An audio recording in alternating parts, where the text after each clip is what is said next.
Happy Saturday for me and Diggle. Say hi, Diggle. Hello, welcome back. I can't believe this is video 4, week 3 of training. But yeah, as you can see, totally new backdrop. I'm actually filming from home today because Uptown Shots, the incredible space that I normally film from, it is an active production space. So today there's an entire production crew of somebody who rented out the space. So I've been kicked out. No, I'm just kidding. I will switch it up because honestly, after watching the last 3 videos, there was a few takeaways. One, I'm a basic AF person because I basically look exactly the same in all of the videos. So I was like, okay, I need to switch up the backdrop, I need to switch up my hairstyle, and I need to switch up my clothes, because if you look at all the videos, I basically look the same. I mean, I'm just like a very monotonous person. I just know like what looks good on me, what makeup style looks good on me, and like I just do the same thing every single day. So basically that what has inspired my curly little ponytail and a pop of red up for this video. And for this video I'm trying to work on my audio. So luckily enough, again, my husband helps me little by little. He gave me some audio equipment. I sort of figured it out. I hope it works.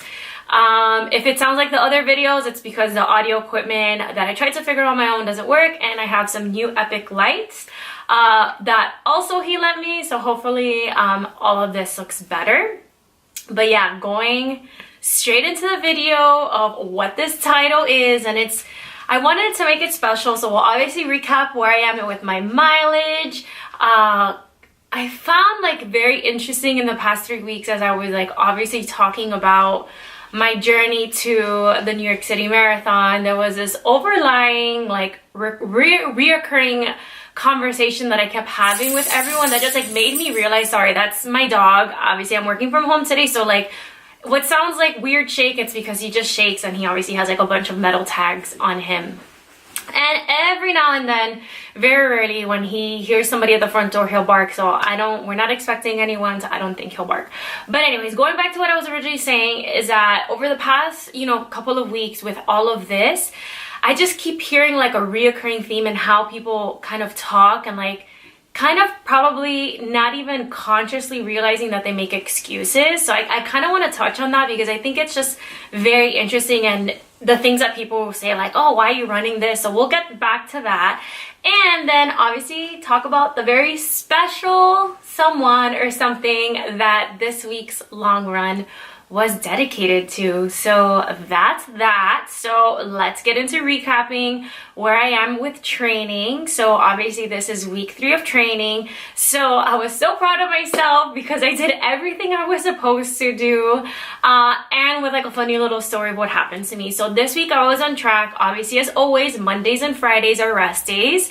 So Tuesday I ran 3 miles per the schedule. Wednesday, instead of 3, I ran 4. Thursday I ran 3, so that is 6 and 4, 10 miles. Rested Friday, and today I did 6 miles, although on the schedule I was only supposed to run 5.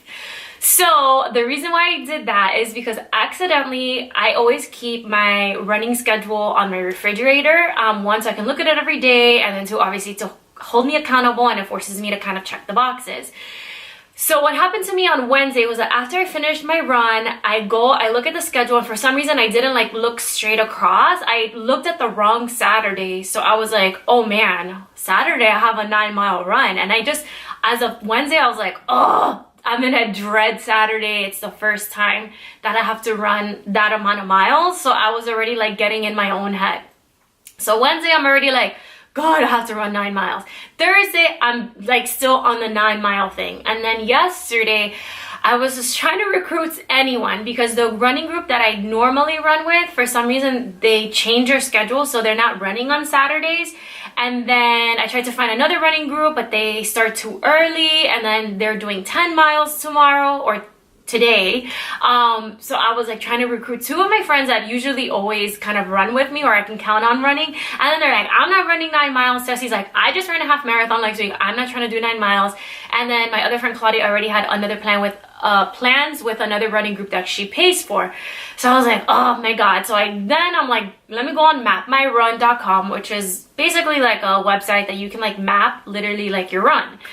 So I was like, okay, how do I squeeze in 9 miles onto this island, right? Because I don't think most people know that like Manhattan, like New York City is not very big, right? So like I believe from like top to bottom, like Inwood to Wall Street, I think max it's like 14 or 15 miles. So it's not a very big city. And I think across it's only 3 miles.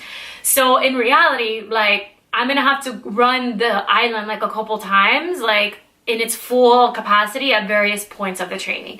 So I mapped my 9 mile run. I'm already in my head. I'm gonna run 9 miles. I get home every Friday night. My husband and I, we always order pizza. It's like pizza night. I always normally just eat 1 slice because they are pretty big. But yesterday I'm like, I'm eating 2 slices. I gotta run 9 miles tomorrow. I got a carb load. That's like what I always say because obviously I love carbs.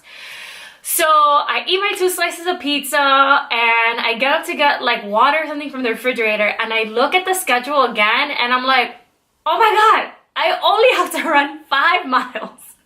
So then I was so excited. Oh my God, I was so lit. I'm gonna try to save the Instagram stories that I did last night and like get them in this video. But I was literally so lit. I was like, I can't believe I was prepping myself for 9 miles and I only have to run 5. And then my husband was like, well, just run the 9. You already like told yourself you're gonna. I'm like, hell no, I'm gonna stick to the schedule. And then he's like, rules are meant to be broken. You don't have to stick to the schedule. And I was like, no, this is a very long journey and I'm not gonna overexert myself if I don't have to. But so I was scheduled to run 5, but then also at the same time, I know I'm capable of more. And then obviously, since I felt guilty for eating that extra monstrous slice of pizza, I told myself that I would have to run 6. So to recap, 10 miles during the weekend. Today I ran 6 miles. So I'm very excited because it all went really well. And then tomorrow I am going to cross train. So something I didn't address in the last few videos as I've been starting this training journey, I haven't been doing my Sunday cross trainings mainly because like my legs are still very sore, and I also don't want to overexert like just getting injured for just something of like me getting my body back into working out after having gone months without working out. But considering that today was a short run in general compared to last week's 7 run and what I have now prepared next Saturday 9, and I think my legs have already been feeling better. I'm actively stretching. I do my little, the stick rolling, and they feel good. So for sure tomorrow I'm going to focus on cross training because one of the things I'm most nervous about is just like my knees, like not being in a good place. So I've been reading that one of the best ways to get the kind of pressure and all of the focus off your knees when you're running is to obviously strengthen your lower abs and your upper legs and everything around the knees to kind of alleviate knees, or everything around the knees to kind of alleviate them. So tomorrow I'm going to focus on that. So that was my training overall, and obviously it was a good week. This coming week it will have its new set of challenges because I have an upcoming trip, and I will save all of that for obviously next week's video. But I'm just gonna do a time check. Okay, good. We're good. But one of the things that I found interesting in the past few weeks as I've been talking to people that I'm gonna run the marathon, and people are like, oh my God, you're crazy. I can't do that, or just kind of like that messaging. And I always like find it very weird when people just say, I can't do that. Like, why are you doing that? And I think people don't realize that they like subconsciously like limit themselves.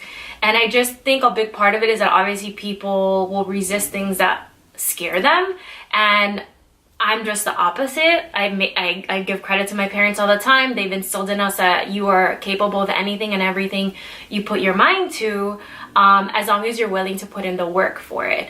So like somebody that I was like talking to this past week, they're like, I can't believe you're gonna run the marathon. I can't do that. And I was telling them, like, why can't you? I'm like, you have 2 healthy legs and you have a healthy body, like, why can't you? He's like, oh no, it's just like, well, who wants to run a marathon? And I was like, realistically, I don't want to run it, like, but it terrifies me. But for me, the thrill of being terrified and accomplishing like things that are what seem impossible is what I get a rise out of. And again, I'm not sure why I'm built this way, but I say all of this just to kind of like maybe just put it out there that like take the vocabulary of I can't just out of your vocabulary. Like I feel like it's just very limiting when you tell yourself I can't do something as silly as like a marathon. Like yes, you can. The difference is that you can run it, you just choose not to, right? So like, and I think when you like reframe like how you speak, you are actually able to see what you are really and truly capable of. And I think in general, like people just make like a lot of excuses, because somebody even told me like this past week, they're like, how do you do it all? And I'm like, for me, I don't believe I can do it all.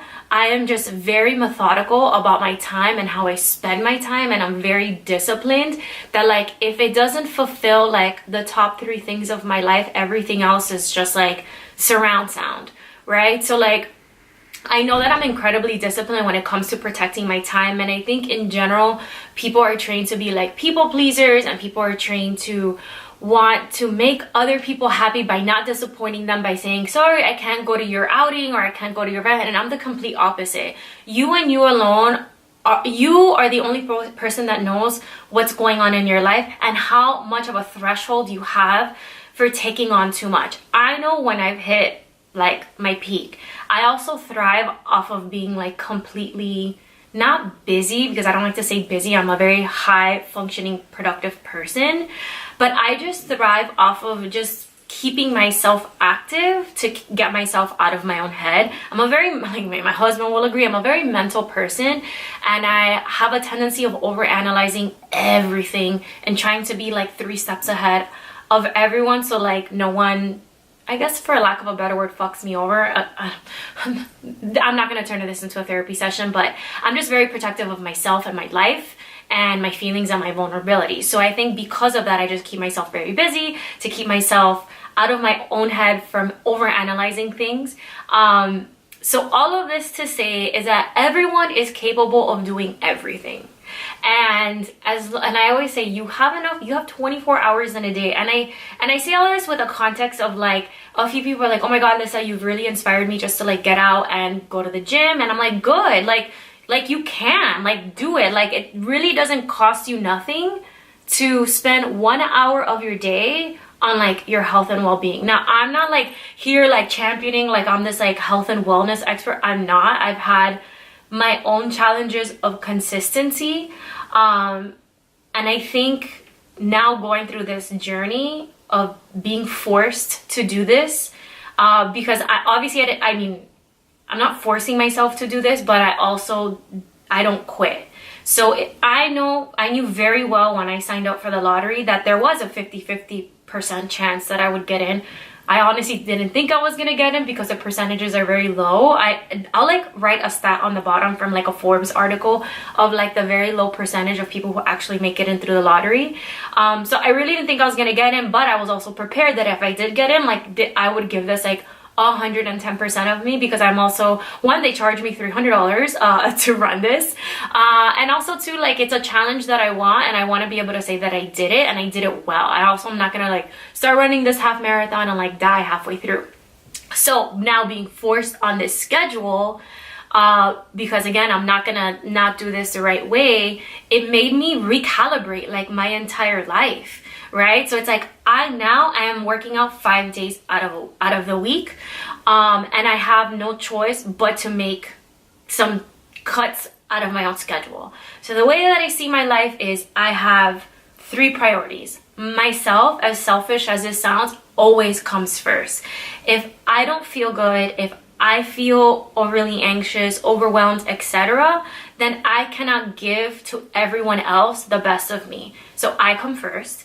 Then my family and my husband are equal, and they are the next tier. And then my business comes third.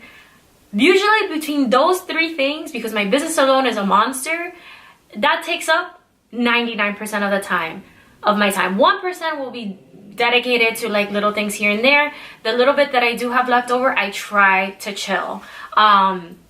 So I had to recalibrate everything, and people are like, oh, I just don't have the time to do something like run a marathon. And I'm like, I'm pretty sure you do. Just get off your butt and just do it. Just keep moving, just do it. So I say all of this just to be a preacher and a motivational speaker, but yo, like, it was just like a recurring theme that I kept hearing over the past 3 weeks of people just being like, I can't do this, I can't do that, why are you doing this, that's impossible. And I'm like, yeah, you can. Like, you can do it, because I could say the exact same thing, I can't run a half marathon. No, like, I can and I choose to, but just reframe your speaking. You just choose not to, and that's okay. But I just say that so, like, because those I can't messaging will carry over and it'll limit you. I believe anything and everything is possible if you work for it. So that's just my 2 cents. So that's that, and let me wrap it up because this video is turning a little bit long.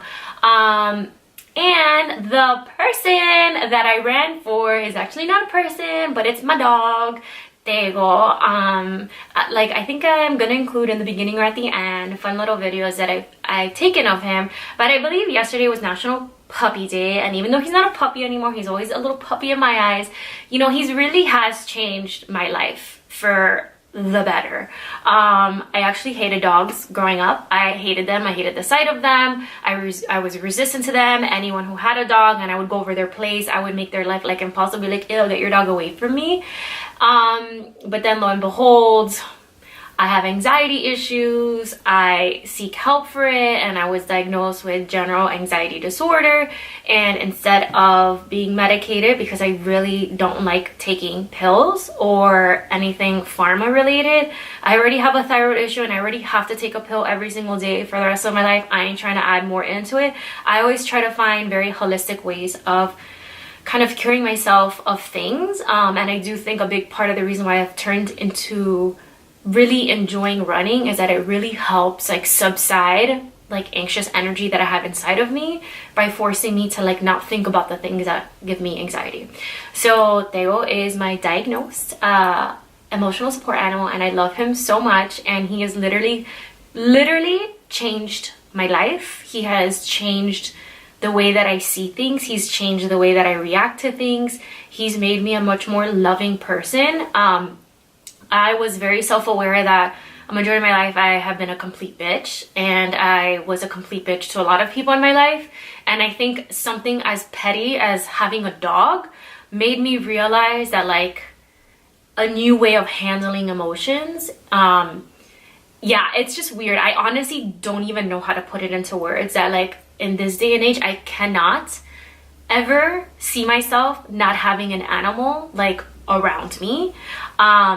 So with that, my run was dedicated to the love of my life, next to my husband, my little fat sausage of a dog, Diggle, who is named after Diggle Calderon, right? Diggle Calderon, who is a Puerto Rican rapper. Lance named him. I wanted to name him like a human, like Hispanic name, like Nestor or Pablo, just because I feel like it's ridiculous when dogs have human names, like when you're like calling them over and you're like, hey Pablo, or like something Julio or something.